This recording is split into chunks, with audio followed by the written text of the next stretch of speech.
What's happening, Andy here? I am joined by Brett Apold of ARCOA Group. How are you today, Brett? I'm doing great. How are you, Andy? I am awesome. It is great to see you. Where are you today? Where's your home I office? I sit in Florida, so I work remote for Arcoa down here in the great state of Florida. Moved here last year, so enjoying the great winter weather here in Florida. I bet you are. I was just down there a couple weeks ago. It was wonderful. It's a little colder up here in Western New York. I'll be getting down there to BTA, and I'm sure I'll be seeing you down there. Yeah, Uh, absolutely. I saw you. The last time I saw you was the Executive Connection Summit. We were in Mm, Arizona. And what'd you yes. think of it? What'd you think of ECS?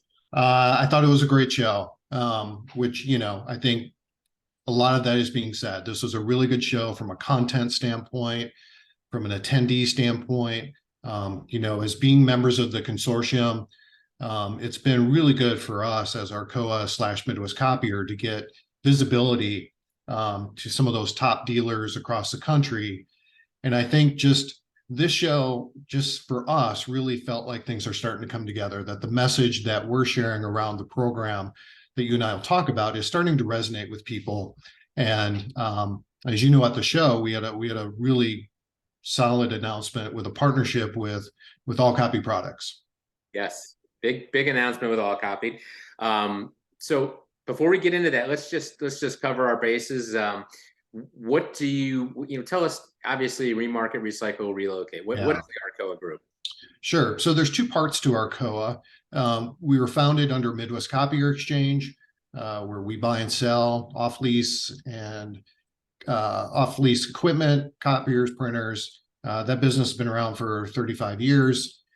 And then the other side of the business is Arcoa, which is our electronics recycling side. So what we do is we work with businesses to help them um, when they are end of use on their IT equipment, right? So if you think about laptops and desktops, networking gear, tablets, cell phones, et cetera, what are they doing with that old equipment, right? I mean, it's such a simple question to ask. Everyone has used IT equipment that they're no longer using. And so what we do is help them on a number of fronts. One is there still value in that equipment? If there is, great. We can buy that equipment from them. We do a revenue share out. Also making sure that their data is secure, right? Making sure that all data is removed from those assets prior to either remarketing or recycling those assets. So I was always under the impression that you just put all of your old laptops and cell phones and tablets into a drawer and leave it until you die. So you're telling me there's a way to actually get rid of it. Well, we joke, but you can't throw it out, right? You're not allowed to anywhere that I know of, you're not allowed to throw it out because of the batteries and because of the Yeah. inside of these things, these and what's on these boards. It's some of it's toxic and the coatings that they use, right? So you can't just throw it out. And even if you could just throw it out, you shouldn't just throw it out. And tell me why? Why? Tell us obviously why Yeah. shouldn't you just throw it out? Well, What? and I think it's interesting because I think if we look at how we deal with IT equipment personally, it's very similar to how businesses handle it, unfortunately, and that is to just put it in a storage area until they're forced to get rid of it. And there's two problems with that. One, you've got data sitting on those devices that you want to make sure at whatever point you do get rid of those assets, it is destroyed, wiped, um, so that there's no risk of that data ending up in the wrong hands. Because oftentimes a lot of those assets do find a new home in other countries, right? Because there's still value, still use in those assets, and you want to make sure that there's no data sitting on those devices. Other thing is a lot of assets have mercury components, so you don't want those things to end up in landfills. You don't want to just throw that stuff in a dumpster. It is not good for the environment. And there are proper ways to recycle that equipment. And that's what ARCOA does, right? We are an R2 certified recycler. We're third party audited every year. We follow stringent protocols around how we handle hard drives and data. There are a lot of recyclers out there who will take your equipment for free, right? I'll come pick it up from you and don't you worry about it. And you really got to look out for that because you really don't know where that equipment's going to end up. And so you're certified at doing this, right? So you pick it up, and and and what you've done is you've created. I mean, you're not just doing this because you're nice. You're doing this because you've done is you've created a recurring revenue stream for Yeah. for your partners, right? So Yes. that junk sitting in my drawer that we were just joking about, that I can't get rid of, that I would love for somebody to just pick up. And if Yep. if I had to pay for it, I probably would. But even if I don't have to pay for it, if I could just give it away and, be done with it, but know also that it's, whatever's on there is secure and I don't have to worry Yes.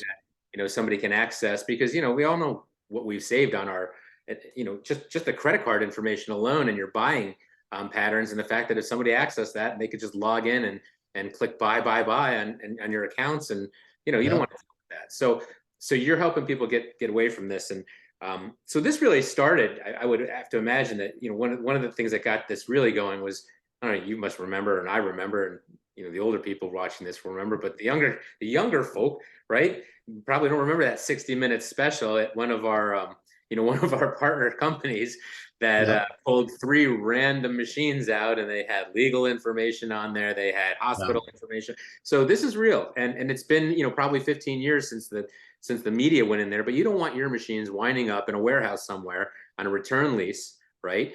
And and Right. all of a sudden, your customer and your stickers on that machine when they're pulling the data off, right? I mean, it's all of the manufacturers sell this overwrite stuff, but you guys take it to another degree.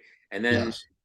once it's destroyed, is there anything that you provide to the customer that proves Yeah. that? Like, how do they know? How do they document that this was really properly disposed of? Yeah. Great question. So we do at the end of the process, we issue what's called a certificate of recycling. So you have proof that that equipment was properly recycled. If we audit your equipment, we provide you with an audit of your equipment as well as an audit of your hard drives. We'll also issue a certificate of destruction on any of the hard drives that we've destroyed. That's important because as an IT division, you want that documentation once that equipment has left your facility. So again, proper documentation and processes are critical. So this started as copiers. You've evolved it into just about anything with a hard drive, anything with an electronics, with Yep. one of those lithium-ion batteries, essentially. Yes. And now you've created a revenue stream for dealers. So as a dealer, you're going into a customer and you're saying, look, do you have a bunch of old assets laying around that you just don't know how to get rid of, right? That you just Yes. you want to get rid of, and you just don't know how to do it. And so now you're giving the dealer the ability to either charge for it or just ingratiate yourself to the customer. But then when they bring this, is it paid on weight? How do you pay them on this? Right. So there's a couple of key parts to it. One is the services that we provide, right? So we're doing this all behind the scenes. We'll go in, there's fees associated with auditing equipment, with destroying hard drives. If we pack the equipment, right, there's labor fees involved. So there's the services side.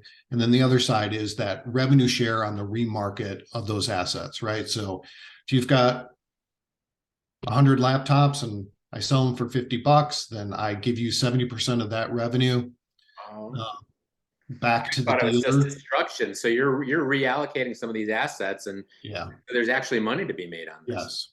Yep. Very cool. Very cool. And so say the name of this program again. Yeah. So we call it ERAS. So Okay. it's electronics recycling as a service. Right. And the idea behind that is, again, offering our services as a copier dealer to your customers. And if you think about it, it's a natural extension. They're often working with the same people that we are connecting with who are managing the office equipment, right? They've got their relationships. They're in there on a regular basis. All we're saying is, hey, when you're in there and you're talking to the folks, ask them a simple question. What are you doing with your old IT equipment? So this is the big thing that we've been talking about the last, I'd say probably the last couple of years now that Yeah. you've been rolling this out. It seems very successful. It gets a lot of attention at the meetings. Yeah. Before we start talking about your big news, which for some reason I decided to save till the end, the other part of your company, Midwest Copier Exchange. Tell us a little bit about that, and then I do want to get into your bigger news. Yeah, so they're the foundation of our company. They've been around for 35 years. The business is buying and selling off-lease copiers, and again, there's a remarket for those assets that we provide downstream after we bring that equipment in. So we work with leasing companies, we work with dealers in taking the used equipment in.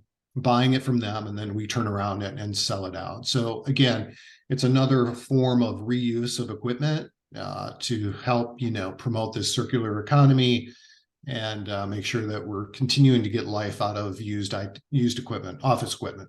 And this used equipment, you're not reselling this to end users, you're reselling this to dealers who then, so if you're a Canon dealer and you've got a customer that just needs this one specific model and Canon doesn't make that model anymore, right? It's not current.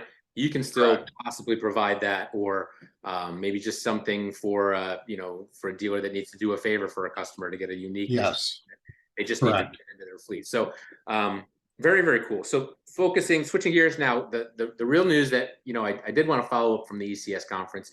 You had a big announcement, Yeah. partnership with top 10 dealer, all copy. Brad Nepper's team over out of Denver, locations all over the Midwest and, well, the far West, I guess, really. So tell us your big news with them. What did you guys announce at the conference? Yeah, so we inked a partnership where they will be offering our services to their customer base. And as you mentioned, they're a large dealer with I don't know, over 10 locations. So we're excited because they get it, right? They understand the importance of data security. They understand the importance of helping their customer and extending out their offering. It's another tool in their toolbox. And we're excited. In fact, tomorrow is our kickoff launch with the sales team in helping educate them on what our services are, what to be looking for. A lot of what we've talked about, Andy, is thinking about your high compliance customers, anybody who is in education, healthcare, finance, legal. All of them have strict data requirements and how they handle data. And those are really great opportunities for the services side, as well as typically those businesses refresh their equipment more regularly. So there's still value in that equipment as well. So it's always thinking about your largest customers within your customer base and extending out this offering to, again, drive additional revenues. We have a SPIF program for the sales reps. So they're incentivized to bring opportunities to us, right? If you bring an opportunity to me and it converts into a sale, then they get a kicker for that. So we believe it's a really strong program. We've been pushing it for a couple of years, and we've added on, 8 additional dealers here over the last year. And this was one that we're just really proud of because we feel like we're starting to get to that upper echelon of dealers who I think they've heard the pitch enough and seen us enough at BTA and at ECS. BTA has been great for us as well. I mean, that show has proven for me that consistency in attending and having a presence there has really helped us build this program. Well, I've said to a lot of my partners, and I'll say it again. It's just if you have any credibility in this industry, you need to be where the dealers are, and the one place that they're all at is they're at the BTA shows, and they may not catch all 4 of them a year, but they're going to be at some of the shows, and the most active dealers are heavily involved in BTA, and those are also the guys that are involved in the CDAs, the SDGs, the co-op, right, the American Co-op, so all those groups, BPCA. So it's important, and it's such a great access point to it, and it really is a great organization. But I'm glad to hear you saying that. I would, before we wrap up, just a couple more details about the training that was really interesting to me. So I know that you have all these programs because I work with you, but I don't know what goes on behind the scenes. So when you sign someone big or small, like an all copy, or maybe a smaller company, do you do this training for everybody when you bring them on? Is it always the sales reps? And it's one thing to add it to the pitch book, right, to the portfolio, but to go down to that level of granularity to the sales reps and say, here's what you have, here's some spiffs, here's some free extra money, on your way out the door. So how does that go? Is it, when you do this training tomorrow, is it, are you going there, or is it going to be webinar? Are you going to do all the locations at once? Yeah, great question. So for this particular one, it's a webinar. I've done it both ways, where I'm on site or I've done it as a webinar. Because they've got so many different locations, it made more sense to do this particular one as a webinar, but I would like to follow that up with on-site visits to different locations. And really, it's just to educate the sales reps.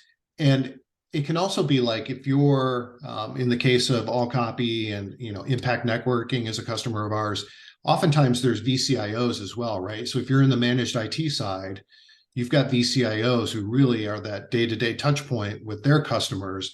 So we educate them as well. In fact, we get a lot of leads from VCIOs. So again, just educating them on what questions to ask, what to look for, what has value, what doesn't. The biggest thing with this program is that it's very transactional, right? So it's not the sexiest side for IT. They're not, clamoring to have to want to deal with their old equipment. But if you keep asking at the right time, then the opportunity will present itself. Yeah, eventually they're going to want to get rid of it. I mean, eventually I'm going to clean out this drawer because, I mean, why am I keeping this, laptop that's 12 years old and Yeah. a tablet that's 4 generations old, and I don't, I can't even give it away anymore. But I just haven't wanted to drive to take it somewhere to properly dispose of it, and then Yeah. haven't wiped them properly yet. And it's just a pain. And that's just my desk. And what about every desk in the office? For every employee that's been working there over the last 10 years, all the assets just pile up and they don't know what to do with them. I think it's a great idea. I love that you're training people, because as the next rep, that's the best thing for me to walk out the door after you already shot me down and said, I'm not buying anything for, at least 2 years. I'm between leases right now. Well, at least I turn around and say, I can get rid of all this stuff for you. You have stuff, you have a pile, you have a dedicated room of just assets you don't know what to do with. We can, and then you help the customer, maybe you make a few extra dollars too. And to that point, Andy, it's been helpful with other dealers that we've worked with in some of their marketing efforts. It's actually given them an opportunity to talk to a prospect who, again, may not have a need at the moment for a printer or copier or managed IT, but they saw your email and they reached out to them because they had some IT equipment. So it can help drive leads into prospects too. I would say if I got that email right now, I probably would schedule an appointment to talk. At the very least, come pick my stuff up, right? Yeah. And by the way, you're going to make some money on the recycling of this, hopefully. And Yes. And now I owe you big time for helping me. And obviously, when I need, print needs or managed services or something, guess who I'm going to call? So I love the program, love the idea. Congratulations on All Copy. Thank you. I just thanks for spending some time with me. It was great seeing you. Yes. And I look forward to seeing you down there in your neck of the woods, down in hopefully sunny Florida. Last year we got kind of hammered on spring break, if you remember. Yes, I do remember. That last day was like the last chopper out of Vietnam. People could not get out of Orlando. It was a massive storm. So hopefully the weather cooperates a little more this year. We're due. But I'll see you down there. I look forward to it. Thanks so much for taking some time with me today, Brett. Thanks for the opportunity, Andy. Always good to catch up, and we'll see you soon. See you soon. Thank you. All right.